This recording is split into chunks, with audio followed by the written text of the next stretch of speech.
Hi everyone, good morning students. How are you all?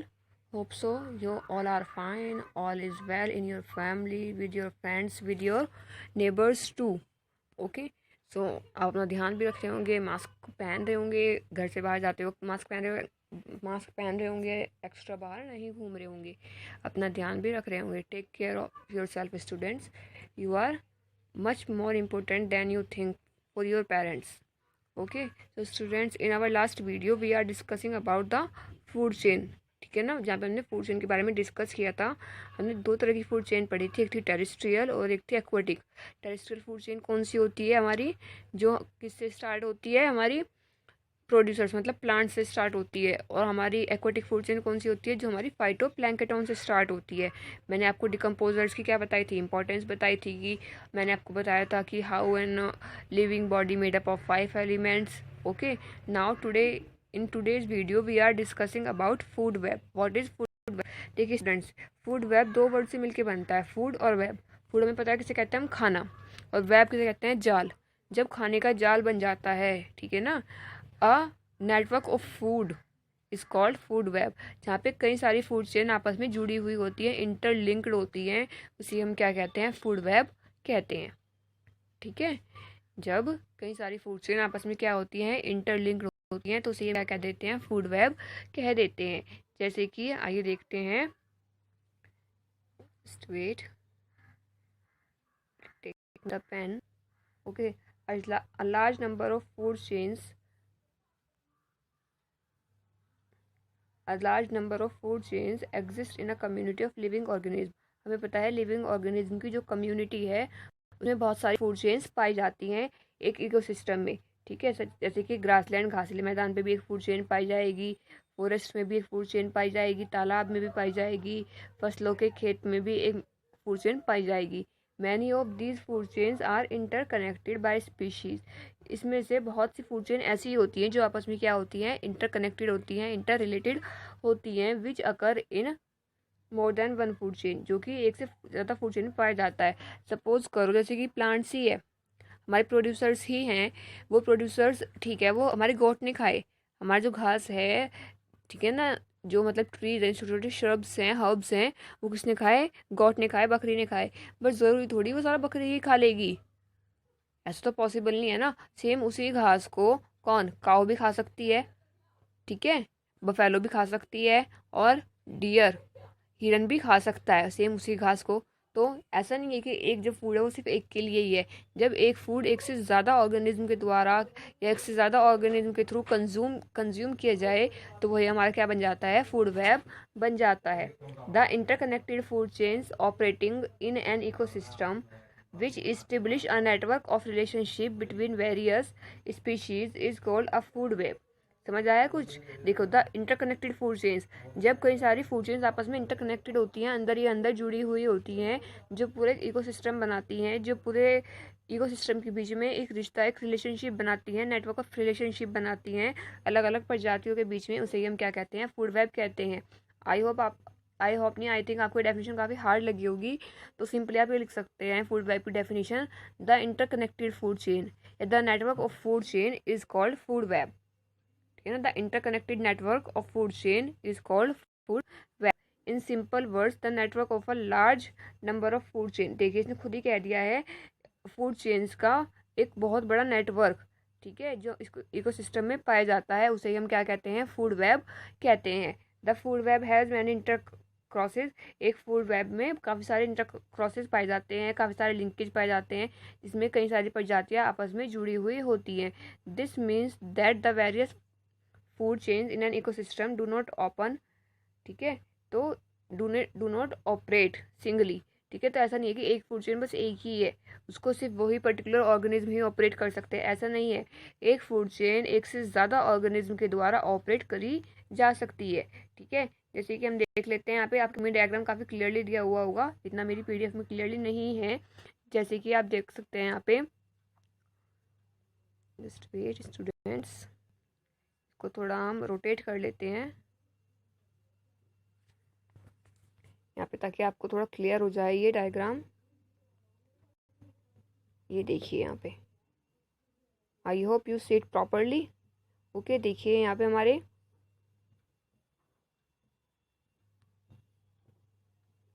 Plants हैं। ये जो green boxes में हमारे प्लांट्स लिखा हुआ है, ठीक है। इस प्लांट्स को किसने खाया? इसे इन्हीं प्लांट्स को रैबिट ने खाया। इन्हीं प्लांट्स को किसने खाया? रेट ने खाया, चूहे ने भी खाया। इस प्लांट में से ही कुछ अपने जो खाने का मटेरियल था, जो फूड मटेरियल था या ईटिंग मटेरियल था, वो किसने लिया? बर्ड ने भी खाया उसी को, ठीक है। और इसी में से ही ग्रास ऊपर ने भी अपना खाना लिया है, सेम सी ग्रास में से ही। अब इस ग्रास ऊपर को, जो टिड्डा होता है, इसको किसने खाया? इस ग्रास ऊपर को ही फ्रॉग ने भी खाया, ठीक है। इस ग्रास ऊपर को और कौन खा सकता है? हॉक, बाज भी खा सकता है, ठीक है। You get my point. पहले तो एक प्लांट को ही 4 ऑर्गेनिज्म ने खाया, फिर एक ऑर्गेनिज्म को ही 2 ऑर्गेनिज्म क्या कर रहे हैं? फीड कर रहे हैं।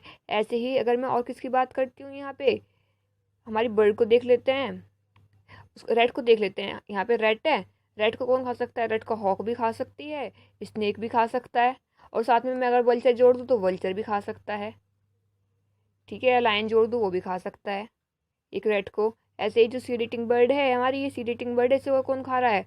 हॉक खा रहा है, ओके। ग्रास ऊपर को इसने खा लिया। और अगर हम और किसकी बात करते हैं, तो मतलब ऐसे ही जब कई सारी फूड चेन आपस में क्या होती हैं? इंटर रिलेट होती हैं, तो ये हमसे क्या कहते हैं? फूड वेब कह देते हैं। जैसे कि प्लांट्स को किसने खाया? वेट, प्लांट्स को किसने खाया? रैबिट ने खाया। रैबिट को किसने खाया? हॉक ने खाया, ओके। फिर उसी प्लांट्स को किसने खाया? माइस ने खाया, और माइस को भी किसने खाया? हॉक ने खाया। तो हॉक सिर्फ एक ऑर्गेनिज्म से अपना पेट नहीं भर रहा है, वो एक से ज़्यादा ऑर्गेनिज्म को खा रहा है, सेम हॉक। ऐसे ही प्लांट्स को किसने खाया? चूहे ने खाया। चूहे को किसने खाया? स्नेक ने खाया।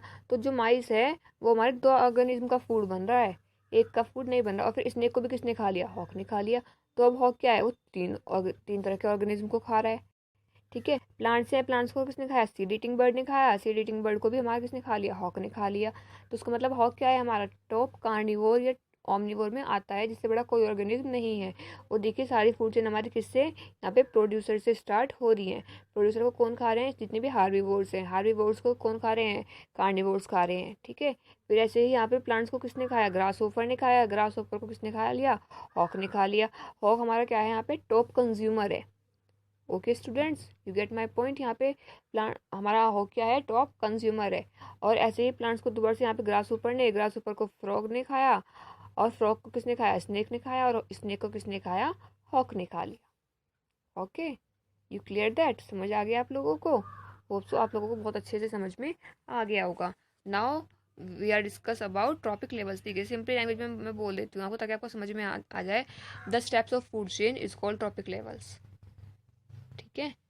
फूड चेन जो स्टेप्स होते हैं वही क्या होते हैं? हमारे ट्रॉपिक लेवल्स होते हैं, ज़्यादा कुछ नहीं होते, ठीक है। एक फूड चेन में या फूड वेब में जो जो स्टेप्स आते हैं, जैसे कि पहले प्रोड्यूसर आया, फिर हार्बीवोर आए, फिर कार्निवोर आए, फिर ऑमनीवोर्स आए, ये सब हमारे क्या होते हैं? ट्रॉपिक लेवल्स होते हैं, ठीक है। आप अपनी बुक के अकॉर्डिंग भी देख सकते हैं इसको।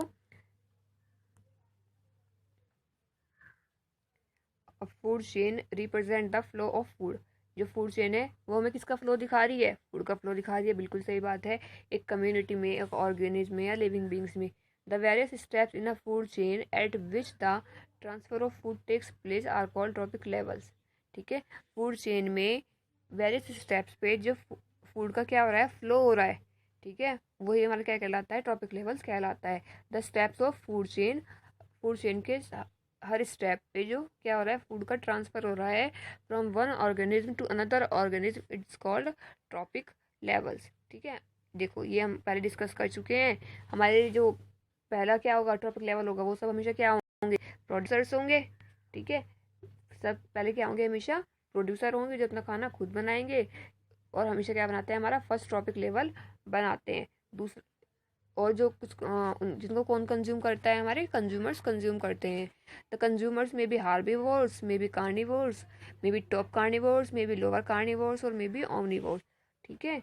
हार्बीवोर्स, फिर उसके बाद हमारा सेकंड ट्रॉपिक लेवल हमेशा कौन होते हैं? हार्बीवोर्स, जो ग्रीन ग्रास को खाते हैं। जैसे मैंने कल बताया था, कार्निवोर्स तो हो नहीं सकते ना। हार्बीवोर्स, हार्बीवोर्स किसको खाते हैं? प्लांट्स को खाते हैं, जो क्या बनाते हैं? सेकंड ट्रॉपिक लेवल बनाते हैं, ओके। इसके बाद हमारे क्या आते हैं? फिर थर्ड ट्रॉपिक लेवल हमेशा हमारा किसका होता है? कार्निवोर्स का होता है, ठीक है। कार्निवोर्स हमारे क्या क्या बनाते हैं? थर्ड ट्रॉपिक लेवल बनाते हैं, जो किसको खाते हैं? हार्बीवोर्स को खाते हैं। फिर आते हैं हमारे लार्ज कार्निवोर, या फिर टॉप कार्निवोर्स, या फिर जिनको हम कार्निवोर्स भी कई बार कह देते हैं, जो किसे खाते हैं, अपने से छोटे कार्निवोर्स को खाते हैं और क्या बनाते हैं, हमारा फोर्थ ट्रॉपिक लेवल हमेशा बनाते हैं एक फूड चेन में। ओके, इतनी बात हमारी किसकी, फूड चेन की। कुछ फूड चेन आपके बुक में दिए हुए भी होंगे, इसमें सब यही है, इसमें कुछ और ज़्यादा इतना इंपॉर्टेंट नहीं है। अब बात आती है effect of man's activity on the ecosystem. Man की एक्टिविटीज़ का क्या प्रभाव पड़ता है हमारे इकोसिस्टम पे, ठीक है। How human affect the ecosystem. Man एक बहुत इंपॉर्टेंट पार्ट है इकोसिस्टम का, तो उसकी हर एक्टिविटी किसको, हमारे इकोसिस्टम को प्रभावित भी करती है, ठीक है। आइए देखते हैं इसमें क्या कहता है ये। मैन और for matter any other living organism must interact properly with the rest of the ecosystem. हमें पता है चाहे मैन हो या अदर लिविंग फॉर्म हो, वो इकोसिस्टम से बहुत एक तरह से स्ट्रांगली कनेक्टेड है, ठीक है। इकोसिस्टम का एक बहुत अंदरूनी पार्ट है, अंदरूनी हिस्सा है। Some of the man's activity, man's की कुछ एक्टिविटी जैसे कि हंटिंग हुआ, डिफॉरेस्टेशन हुआ, ये एनवायरनमेंट को बहुत हार्डली इफेक्ट करती हैं, ठीक है। This disruption of one food chain क्या कर देती है, फूड चेन को भी डिस्टर्ब कर देती है, ठीक है। सपोज कीजिए अगर आप डिफॉरेस्टेशन करोगे, यहाँ लोग डिफॉरेस्टेशन करते हैं, ह्यूमंस डिफॉरेस्टेशन करते हैं, तो क्या होगा, एक टाइम पे सारे जंगल खत्म हो जाएंगे, जितनी भी ग्रीनरी है वो सब खत्म हो जाएगी। तो हार्बीवोर्स किसको खाएंगे, किसी को भी नहीं खाएंगे, हार्बीवोर्स ऐसे ही मर जाएंगे। जब हार्बीवोर्स ऐसे ही मर जाएंगे तो कार्निवोर्स किसको खाएंगे, कार्निवोर्स भी किसको नहीं खाएंगे, तो कार्निवोर्स भी ऐसे ही मर जाएंगे।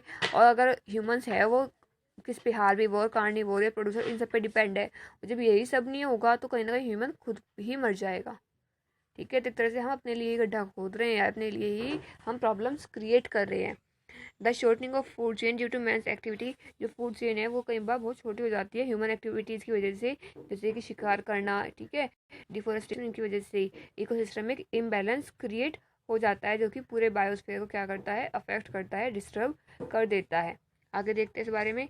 द फॉर्मेशन, जो सहारा डेजर्ट है, ठीक है, हमारा जो सबसे बड़ा डेजर्ट है कौन सा है, सहारा डेजर्ट है। वो डेजर्ट क्यों बना, इसी वजह से तो बना है, वहाँ हद से ज़्यादा डिफॉरेस्टेशन हो गया था, वरना वो पहले डेजर्ट नहीं था, कभी बहुत सालों पहले, सदियों पहले वो क्या नहीं था, डेजर्ट नहीं था। But due to human activity it become a desert, ठीक है। The formation of Sahara desert is an example of the,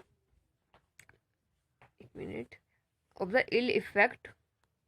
The formation of Sahara Desert is an example of the ill effect of man's activity on the delicately balanced ecosystem. एक जो अच्छा खासा balance ecosystem था, ठीक है, Sahara desert में, वो जो आज ऐसा बन गया है वो किसकी वजह से है, ह्यूमन एक्टिविटीज़ के, ह्यूमन के दुष्परिणामों की वजह से ऐसा है। When the Romans start capturing Lions, जब जो रोमन्स थे उन्होंने शेर का शिकार करना शुरू किया था, तो जो लायंस की पॉपुलेशन थी जंगलों में वो क्या हो गई थी, बिल्कुल ख़त्म हो गई थी, बिल्कुल रिड्यूस होने लगी थी। लायन क्या है, प्रीडेटर है, ठीक है, जो हार्बीवोर्स को किल करते हैं। लायंस ही तो हैं जो किसको, हमारे हार्बीवोर्स को खाते हैं। अगर लायंस नहीं हुए तो हार्बीवोर्स हद से ज़्यादा संख्या में बढ़ जाएंगे। जब हार्बीवोर्स हद से ज़्यादा संख्या में बढ़ जाएंगे तो जितने भी जंगल होंगे वो सब जंगलों को खा लेंगे, जितनी भी ग्रीनरी होगी सबको खा लेंगे, क्योंकि जब उन्हें कोई मारने वाला ही नहीं होगा, ठीक है। डियर, जैसे कि शीप, गोट, बफेलो एक्सेट्रा, इन सब की मात्रा बहुत ज़्यादा बढ़ गई थी क्योंकि हमारा जो कार्निवोर्स था वो ख़त्म हो गया था। Now since the population of predator lion decrease, जैसे कि प्रीडेटर की शिकार करने वाले की जो जनसंख्या थी वो कम हो गई थी, सो हार्बीवोर्स को किल करने वाला कोई भी नहीं बचा था, जिसकी वजह से क्या हुआ था, हार्बीवोर्स की जो पॉपुलेशन थी वो बहुत ज़्यादा इंक्रीज हो गई थी। The large population of herbivores animal ate up all the vegetation plant material in that region। तो क्या हुआ था, जो बढ़ती हुई हार्बीवोर्स की जनसंख्या थी उसने क्या किया था, जितना भी वेजिटेशन था, प्लांट मटेरियल था, उसको सबको क्या किया था, खा लिया था, ईट अप कर लिया था। Turning the lush green forest into, जो हरा भरा जंगल था वो एक रेगिस्तान में बदल गया, जिसको सहारा डेजर्ट अब कहते हैं। और on Rajasthan desert was same, ऐसे ही हमारे राजस्थान के रेगिस्तान में भी हुआ है। Vegetation by progressively increasing tribes of herbivores